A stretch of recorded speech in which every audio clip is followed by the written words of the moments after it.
Good morning. My name is Bo Hume. I'm the spokesman for Connecticut SAM. I'm also a member of Guilford Developmental Assets for Youth.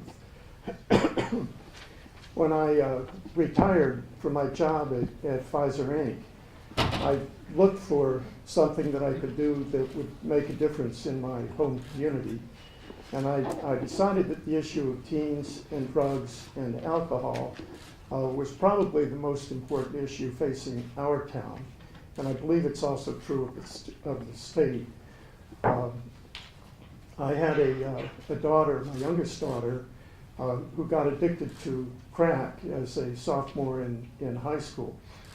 So our family went through the nightmare of that, and the impact on me and my wife and our kids and my daughter was really devastating. It cost a ton of money as well. So as the state of Connecticut considers legalization of marijuana, and it's not legalization that I see as the problem, it's the commercialization of marijuana. I believe we really do need to understand the impact that this could have on the state, on our kids, on our families, and we need to really look through the different aspects of the question and really be sure we know what we're doing. So our group here is going with know the risks, and we have a number of our speakers who are going to speak on some of the risks that we face. Now, I'm very pleased to have with me Julia Rubo and a couple of other high school students from Guilford. They are very just great kids, and they came up here today willing to stand up and speak out, and just so proud of the kids for being willing to do this. Julia, if you would proceed with our introductions.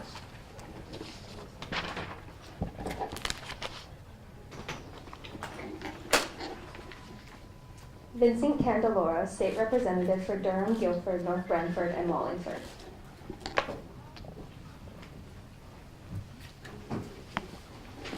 Thank you, Julie. Thank you. I want to thank everybody for coming here today, sort of as a press conference and an informational forum on the impacts of marijuana. And I want to thank the representatives that I see here, Representative Tom O'Day, Noreen Kokoruda, who's helped put this together, Representative Whit Betts, we have Representative John Piscopo, Representative Wilson Phineas, we have Representative Haynes here. I hope I'm not forgetting anybody else.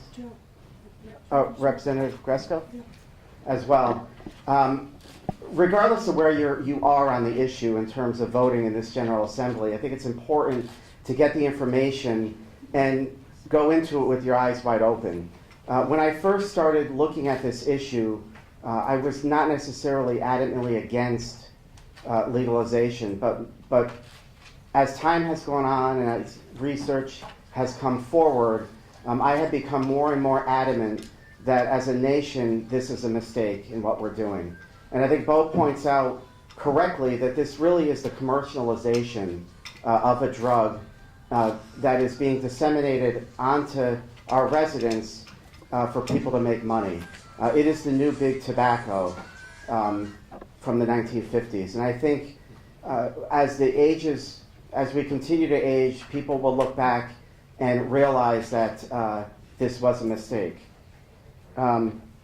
So I'm going to finish speaking now because I think people have known my position, and we could hear from some of the individuals. One interesting thing is that as this subject matter continues to come before the General Assembly each year, we have new faces that pop up in opposition. You'll hear from some reverends that will speak on this issue. The people that are on the front lines, the behavioral health field, our police force, our students, are all no on the issue. And I think we should take pause and listen to why.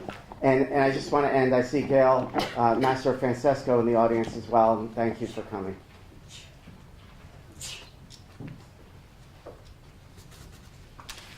Next is Deepak DSouza, MD, MBBS, Professor of Psychiatry, Yale School of Medicine.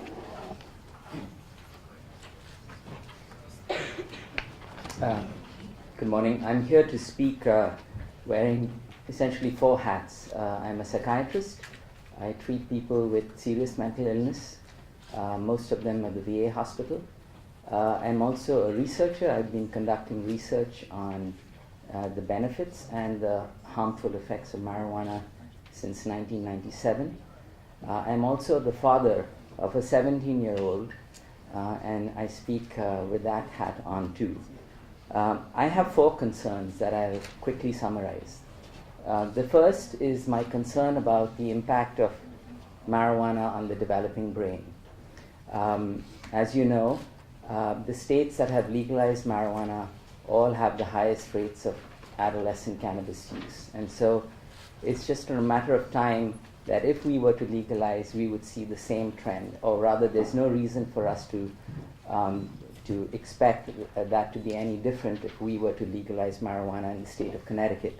And what is the impact of cannabis use in adolescence? As you know, adolescence is a time when the brain is maturing and a number of very critical processes are occurring, including something called synaptic pruning, where connections between the brain that are no longer being used are removed and the brain basically sculpts itself to become much more efficient.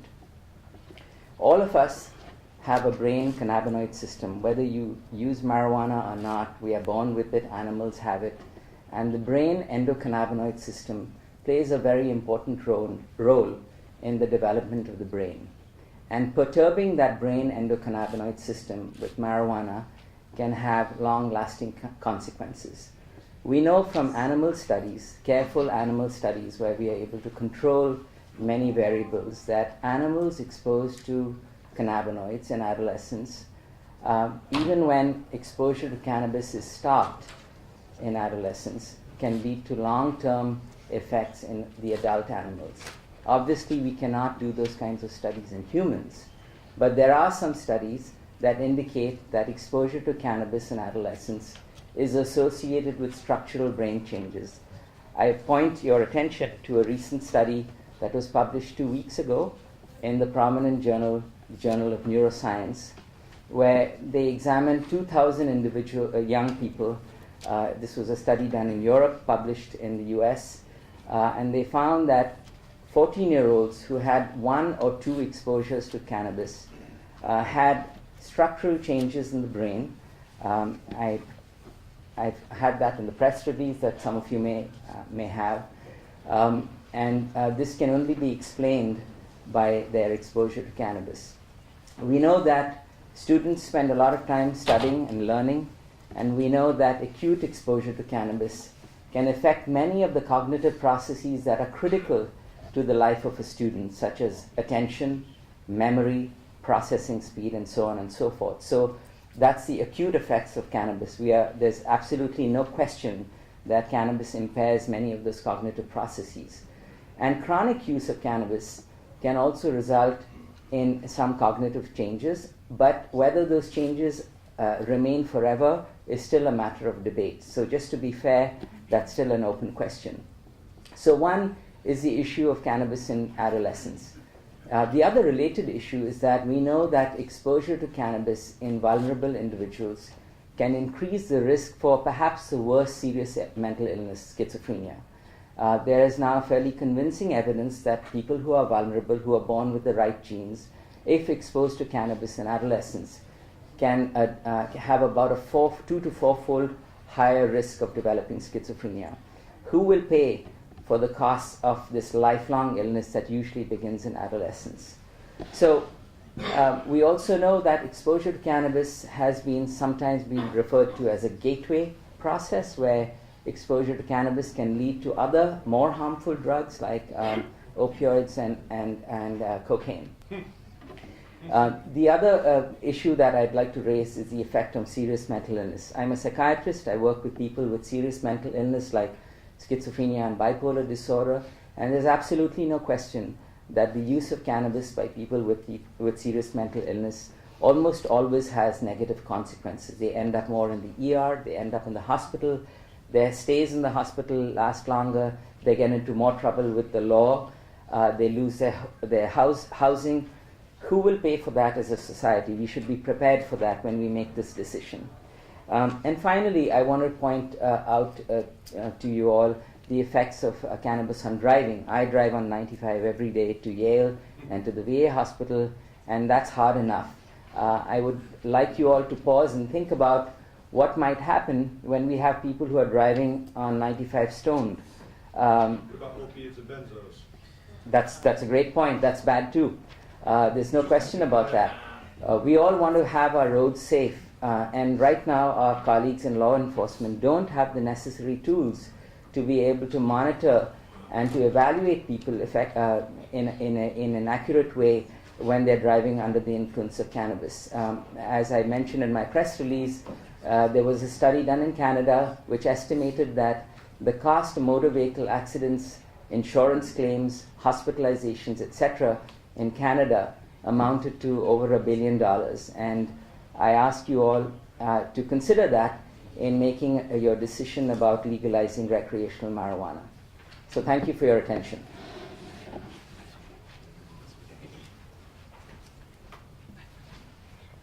Reverend Todd Foster, retired senior pastor, Church on the Rock, New Haven.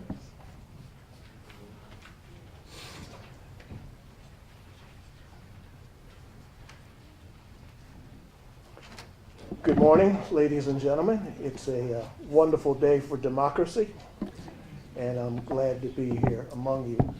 The word maybe as a noun talks about uncertainty. And uncertainty is okay if you're placing a bet, if you're gambling, if you're buying real estate, if you're making investments. But uncertainty when it comes to lives, as we're talking about them today, is not acceptable. So with that, I just want to suggest very succinctly that maybe isn't good enough. Maybe this marijuana experiment will go as many hope.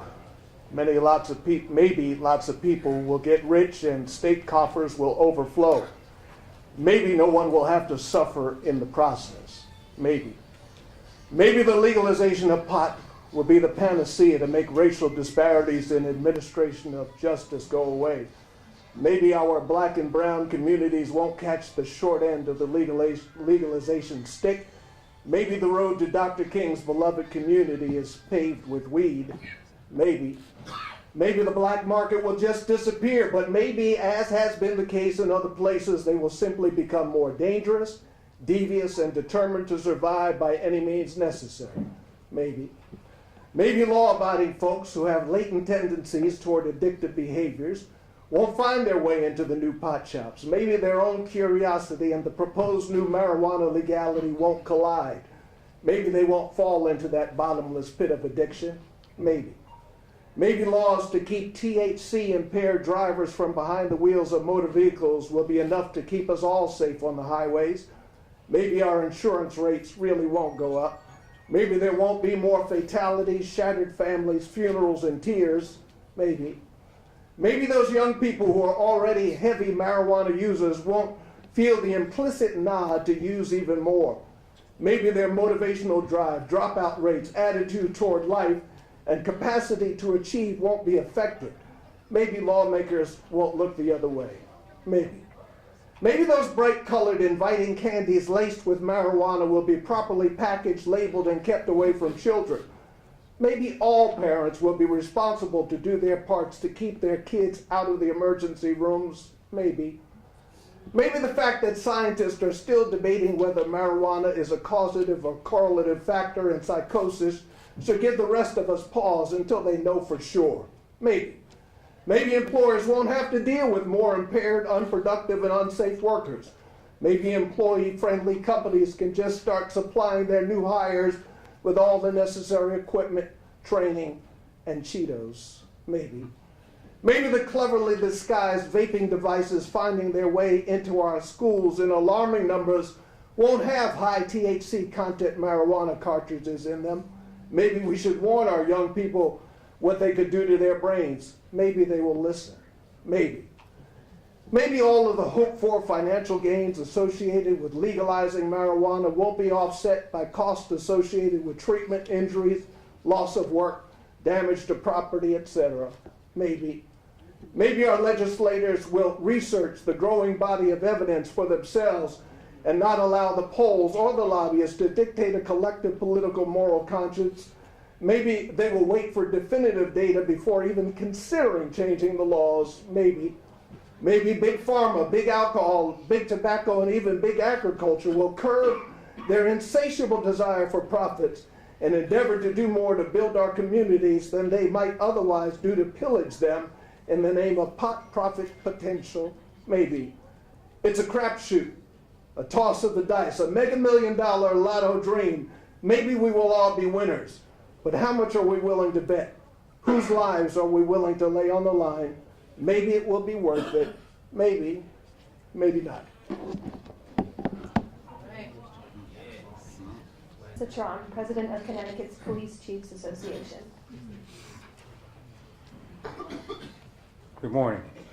My name is James Saran. I'm the President of the Connecticut Police Chiefs Association, and I'd like to address this issue with what the Connecticut Police Chiefs Association has in their station. The Connecticut Police Chiefs continue to oppose the legislation of recreational use of marijuana. First and foremost, the state does not need another recreational drug like alcohol. Many lives and families have been destroyed by alcohol, and we are now contemplating adding another recreational drug to the mix. You hear from the peanut gallery here. CPCA has opposed this legislation for the past, and the primary reasons are listed. There's no effective method or infallible test for marijuana intoxication that law enforcement can use to determine fault or causation in an incident investigation of injury or death related to the operation of a motor vehicle, pedestrian use of a highway, reckless behavior, or other factors where intoxication is suspected and the police are required to conclude a comprehensive investigation. There's a strong belief in the substance abuse prevention community that legalization of recreational marijuana will add to the problems of those prone to or already suffering from addiction or expanded use of currently illegal substances, leading to personal injury, behavioral issues, other serious mental and physical health issues. Some sources have noted that while marijuana has been used to supposedly cut down on some opiate addiction, it has instead been more heavily attributed as the beginning of a desire for heavier sedation, thus leading to opiate dependence and addiction. Legalizing recreational marijuana for reasons listed above and more will require heavy policing by law enforcement who are already overwhelmed with the opioid crisis. These issues from substance abuse prevention community of professionals must be satisfied prior to the passage of this legislation. Local law enforcement does not have the resources to deal with legalization of recreational marijuana enforcement, its selling, regulation, or revenue issues with its current enforcement personnel. It is the CPA's contention that most of the significant issues should be dealt by a new enforcement operation at a state level, perhaps the Department of Consumer Protection, where medical marijuana is now regulated through currently licensed and regulated growers and sellers. The state regulation, and particularly its taxing structure, is certain to be incentivize illegal growers and sellers to expand their activity. Before any legalization can occur, there must be specified conditions related to the employment period of use, testing, disclosure, and some situations, strict prohibition of the use, guidelines to prevent serious accidents, etc., within a time period related to the use and employment commencement. There must be extreme security at selling locations, indicating municipal approval prior to licensing approval, such as now established with the medical marijuana dispensaries. There are many who have strong views that certain locations should not be allowed to produce, to allow the product to be consumed at certain premises, e.g. schools or property buildings locations used by children. These proposals are at a minimum and should include in any location where cigarette use is prohibited, and should extend to the state, municipality, and private property owners who can designate or post a property does not allow consumption of marijuana product or any other product that contains cannabis. This morning I read an article which is kind of interesting in the sense that it hits the money, and this came out of Michigan. Legalized marijuana is creating concerns for local law enforcement agencies around Michigan, especially when it comes to increased in drug driving and a lack of a clear standard to prove intoxication. And that's our main argument for this. Thank you.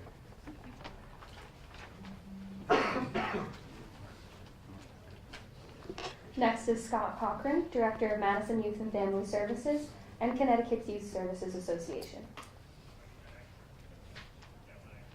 Hello, everyone. It's an absolute pleasure to be up here today and taking a role in this very important discussion. As Director of Madison Youth and Family Services, I can tell you that myself, as well as my agency, would be considered one of the programs that's on the front lines of this issue. So through Madison Youth and Family Services, we provide and work very closely with our local schools, with our local law enforcement to do drug and alcohol prevention, of which marijuana is a daunting task. It's very challenging to keep pot away from kids, as it is most substances. And I can speak as a behavioral health provider in my own experience working with families that have been impacted by substance abuse, again, specifically marijuana, where this has had a devastating effect. So I'm here to represent my concerns, our concerns for our youth. And I'll start by saying that I'm very concerned and opposed to any legislation that would result in the legalization of marijuana, as such legislation would negatively impact the health and welfare of youth and families in my community. With legalization would come mass production and mass marketing of marijuana products, which would increase the availability of more marijuana products and lower the perception of harm to minors. That's a critical piece. One needs to only recall the example, very recent example, of Juul e-cigarettes to know how quickly an unhealthy vaping product can spread among teens when design, marketing, and access are manipulated to attract new and younger consumers. And I point that out as an example because that was a product that was supposedly marketed and designed for adults. And believe me, it found its way into our kids. We know by looking at other states where marijuana is legal that new products will evolve with edibles and vapes, and that these products will appeal to younger users. We already know through research and direct experience how damaging marijuana abuse can be among our youth, and current level of prevention funding, juvenile diversion, and treatment resources are not nearly sufficient as they are, and legalization pretends to make this problem worse. So I also speak as a representative of the Connecticut Youth Services Association, for which I am vice president. And with our state statutory charge and mission as being dedicated to promoting the well-being of Connecticut's children, youth, and families, I have to tell you that our system has always been concerned with the impact that this substance is having on the populations that we serve, and how legalization will likely make this challenge much, much greater. As with any policy decision, and especially with one that is this critical, the CYSA is imploring the state to ask itself, and that's the legislators and all the people within this state, to consider the full scope of ramifications for our youth. And we encourage lawmakers to have conversations with their local YSBs, but to go further than that, speak with your local pediatricians, speak with your local law enforcement, talk to your schools, go sit down and talk with a principal who is struggling to keep marijuana as well as all other illegal substances out of their schools, and let them tell you how daunting and difficult this is. And they don't need any more problem. They don't need something that's going to come along and make that problem worse. So I thank you for your kind attention, and have a good day. Thanks.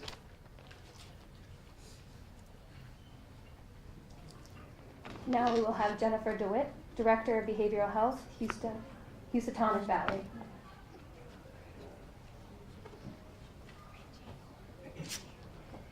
Good morning. I come to you today as the Behavioral Health Director for the Housatonic Valley Coalition Against Substance Abuse. but I'm also a licensed alcohol and drug counselor and a certified prevention specialist. And I've worked in this field for over 25 years. And as a person who looks at prevention across the lifespan, I'm also very cognizant and aware of the impact, the direct impact on our young people as the primary focus of prevention efforts. So I was asked to speak with you today about the impact of marijuana legalization on youth and on youth in school communities, and specifically about perception of harm. We're talking about adult use 21 years old. Why are we parading around kids for your guys' own agenda? They're all white. You not care about minority kids either.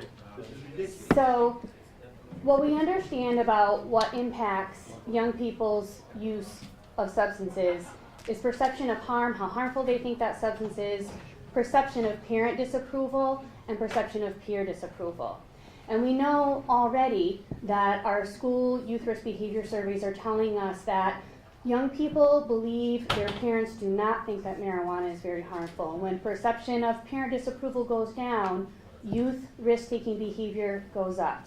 So while we are talking about marijuana legalization for individuals over the age of 18, we know that this doesn't happen in a vacuum, and it does in fact impact our youngest and most vulnerable populations.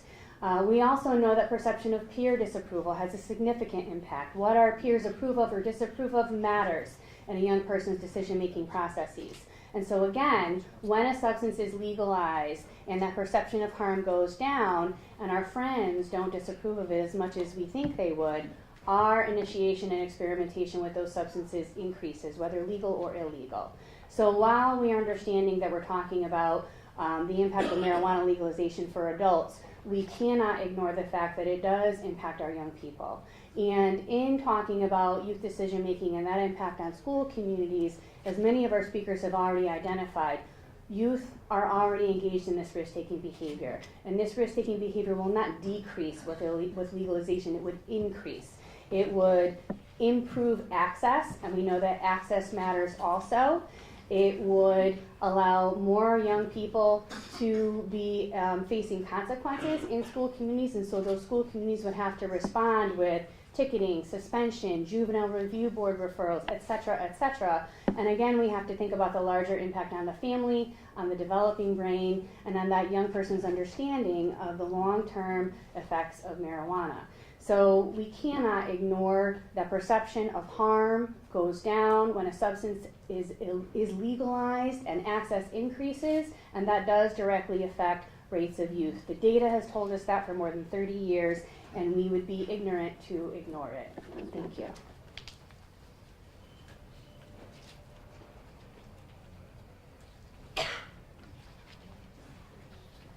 Hello, my name is Aruba, and I am a sophomore at Guilford High School. I am involved in many programs at my school, the most important being Teens Ending Adolescent Misuse. I'm an officer of the student-run club and an avid participant in events in my community as well as others. I am here today to use my platform to voice the opinion of many of my peers that retail marijuana should not be legalized in the state of Connecticut. It is common knowledge that the mass legalization of marijuana in many states is a controversial decision, and with good reason. I believe that my unique perspective as a high school student will give you insight into how young adults think about this topic. I'm sure most of you believe that as a high school student, I would be thrilled that weed is being legalized, especially since I, like many other high school students, have siblings over the age of 21 who would have the ability to purchase marijuana.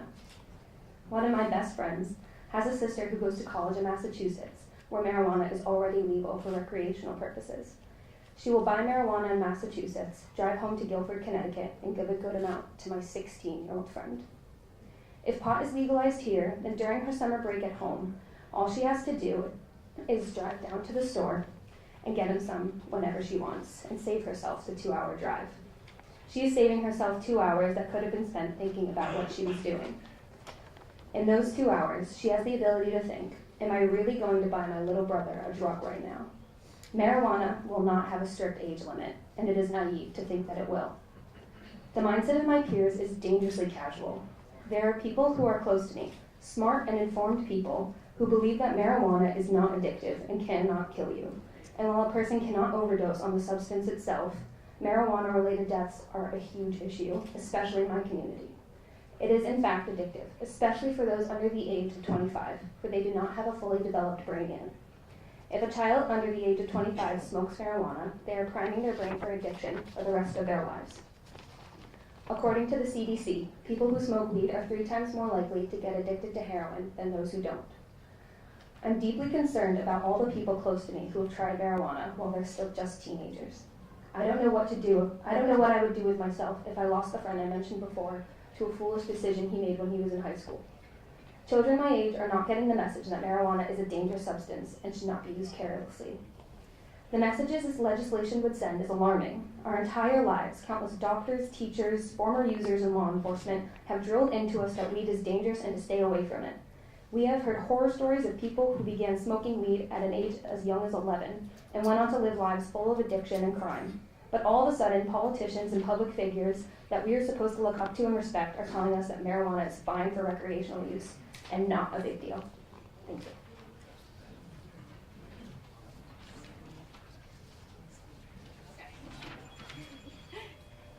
Up next is Kira Stankiewicz.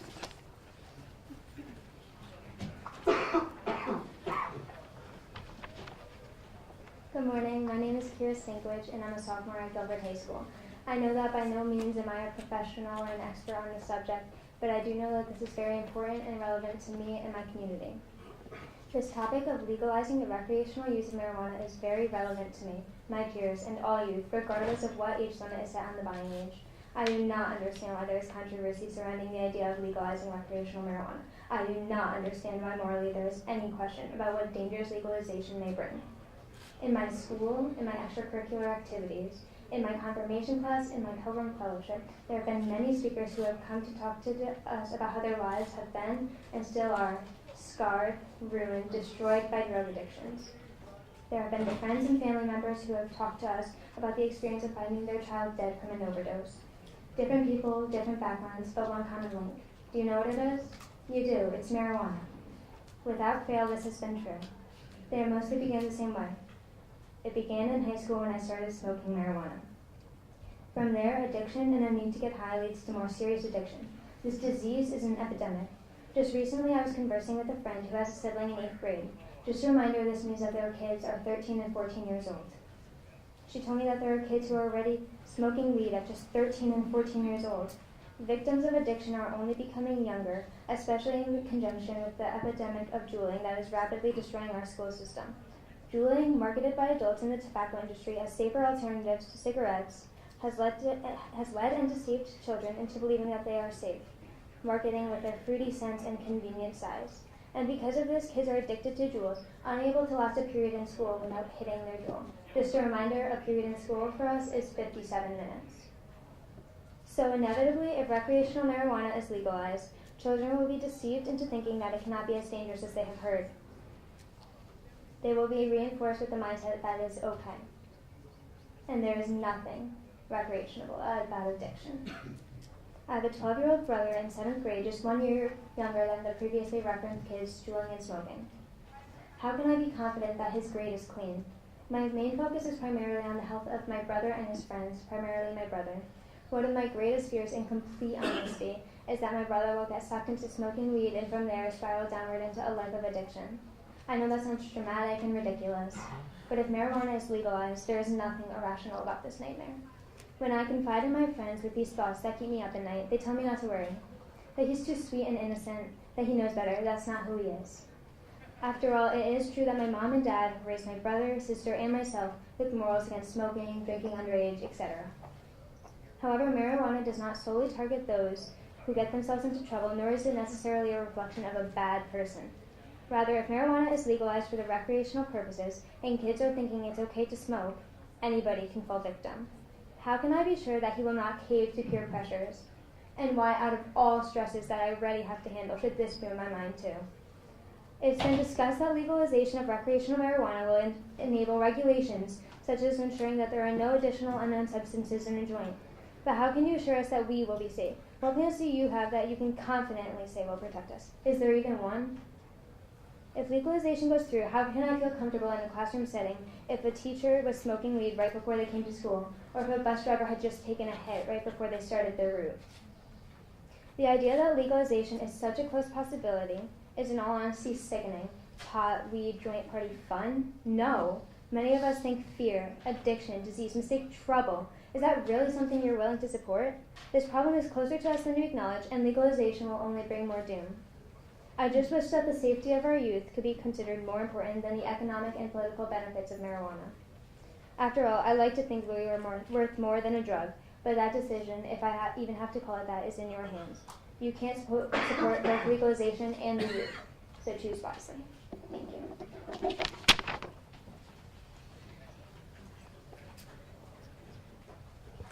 Now is Elizabeth Abernathy, a senior at Guilford High School.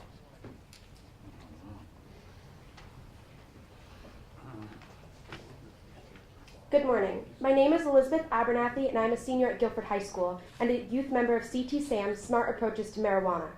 I am involved in various community organizations such as Guilford Developmental Assets for Youth, the Guilford Youth and Family Services Youth Board, St. George Peer Ministry and Parish Council, and an active volunteer at Yale New Haven Hospital. In my free time, I enjoy helping others and spending time with my friends and family, just like every other high school student. I am here today to speak against the legalization of retail marijuana in the state of Connecticut, as it is your duty to help to protect our youth. By legalizing retail marijuana in the state of Connecticut, we will not be helping our youth, but detrimentally harming them and for generations to come. People always say that the adults are the ones who are to take care of the youth and teach them to make good decisions and lead healthy lives. If this is true, then there's no doubt in my mind that every adult in this room should be helping us fight against this legalization. I will not stand here before you and list all of the studies demonstrating the negative side effects of marijuana because there are other people here to do that. I challenge you to really weigh the consequences and make an informed decision on this crucial topic. I am also going to tell you my point of view as a current high school senior. One of the aspects of this debate that frustrates me the most is that we have legislators who believe that marijuana would only be legalized for over 21 and youth would not gain access to this harmful drug. I could tell you that this is incorrect. Right now, although retail marijuana is not legal in the state of Connecticut, many students will still have access to it and use it regularly. I see it every day in the people that I go to school with. By legalizing it for people over the age of 21, you are just opening the gates for people of all ages to gain access, as it will be easier to obtain. Is this really what we want to do? If you look at the 10 states with the highest percentages of marijuana use by teens, 8 of the 10 states that have legalized marijuana, and the other 2 have legalized medical marijuana. Of the 10 states with the lowest levels of teen marijuana use, none of them have legalized retail marijuana. Guilford takes surveys of teen drug use every 2 years, and kids' perceptions of risk for the use of marijuana has been decreasing since I have been in high school, and that will continue if the legislator legalizes marijuana. The definition of the word recreational is relating to or denoting activity done for enjoyment.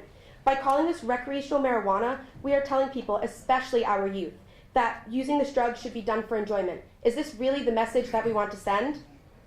Some people argue that there are benefits to using marijuana. While this may be true for the treatment of some diseases, I truly believe that this is incorrect for recreational use. Through a friend of mine, one who has been in my friend group since about 6th grade, I've personally been able to see the negative effects of marijuana use. This friend is no longer in our group as she is constantly withdrawn and uninterested. Her work ethic and attendance at school have declined, and overall, she has negatively changed. In 10th grade, she began smoking marijuana regularly. Since then, these physical and personality changes have occurred. I've watched her go from a loving and compassionate friend who went to dance every day and was involved in many sports to a person who is almost unrecognizable. The use of marijuana only led to other drugs and risky decisions. I often wonder how she will end up and hope that she will be okay. I don't like to think that maybe she will not be at our 10-year reunion, our high school graduation this spring, or even tomorrow. This is a realistic fear of mine, one that will only grow and apply to more people if you decide to support this legalization. Just the other day in my anatomy class, we were completing presentations on various psychoactive drugs, one being marijuana. If, after doing research, one group was able to present the negative effects on brain development in youth and even link marijuana use to the development of schizophrenia, why is it such a hard concept for others to grasp? If a group of students in a high school anatomy class are able to understand the negative impacts of this drug, shouldn't that demonstrate a lot to others? I would like to thank you for your time, and I would like to conclude by stating that by legalizing retail marijuana in the state of Connecticut, we would be making this drug more accessible to our youth. Why would we give our youth an opportunity to use a substance that will negatively impact them not only now, but possibly for the rest of our lives? Don't we care more about the people and the health of the people in Connecticut than that? Thank you.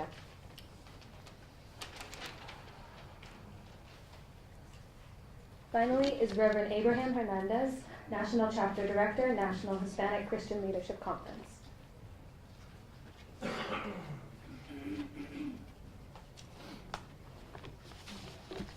Good morning. We stand before a landmark decision that our Connecticut legislators will make in this legislative session that will have everlasting impacts in our communities. It's evidence that the legislation will be playing Russian roulette with our kids' lives. You know that 4 million teens in this country are vaping. School superintendents and teachers are struggling to control.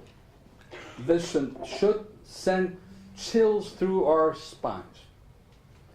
To know that over 50% of our teens currently receiving their marijuana receive it for free is perplexing. How will they receive their marijuana now? If we have a problem with our kids experimenting now. Data, research, and evidence indicates that we need to stop and just say no. I believe that the jury is still out on this matter with the states that have experimented in laboratories with this. Today we heard from law enforcement that the undue added burden that it will cause or replace on a rape and file should concern us. Evidence-based information we heard this morning from Dr. Souza regarding the brain development of our children should cause us to just say no. Pastor Todd spoke about the too many maybes and the lives that will be laid on the line, and that should cause us to just say no. Mr. Cochran from the Youth Services Association also shared his concern as to our kids falling prey to marijuana should cause us to just say no. From the Housatonic behavioral health specialists, we heard about the impact of schools. Vaping is having on schools at the present time. That has been corroborated by the 3 young ladies who are in our schools. It should cause us to just say no. Julia shared the realities of access to her school peers. We heard how there's kids who are already addicted to Juuls. That should make us step back and just say no. Talked about parents and teachers. Speaking to a school superintendent in recent days, she stated our teachers are petrified with the possibilities of this becoming law in the state of Connecticut. We urge our legislators and governor to hear the clarion call, to take a step back, listen to the legitimate concerns that we heard from these kids this morning, who were spoken from this podium, who are essentially just say no. Or as Pastor Todd would say, jump on our boogie boards and ride this wave that will eventually come crashing down on our inner cities. Let's not sacrifice our children, the next generation, on the altar of political expediency in the state of Connecticut. Let us just say no. God bless.